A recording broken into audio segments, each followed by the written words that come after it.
m'a beaucoup demandé, mais la partie 2 d'anecdotes de vinyle sur ma fête d'anniversaire, c'est maintenant.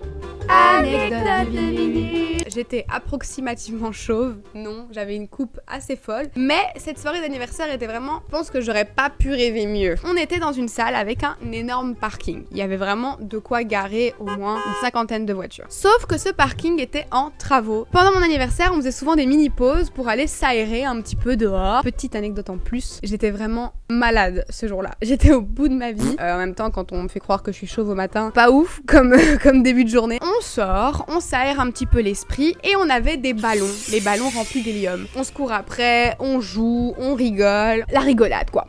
Voilà, on s'éclate comme on peut. Et il faisait déjà noir. Il était genre 23h. Je suis assise contre le mur et je vois quoi? Ma pote se faire aspirer dans un trou. Je vous jure que j'ai vraiment vu ma pote faire vloup. Elle rigole, c'est super drôle et nous on se dit mais qu'est-ce qui se passe? Et elle se relève et tout, on l'aide à sortir du trou, magnifique. Elle dit non c'est bon, ça va, j'ai rien. On allume le flash, son genou était en train de pisser le sang. Même si tu supportes bien la vue du sang, t'aurais tourné de l'œil, tu vois ce que je veux dire? Donc elle voit son genou et elle se rend compte de ce qui se passe. On voyait son os. Et là, elle peut plus bouger. On va à l'hôpital le plus proche et on attend. On attend. 1 heure, 2 heures. Ça coule. Ça coule. Au moins tu marches encore, quoi. Bah non, du coup.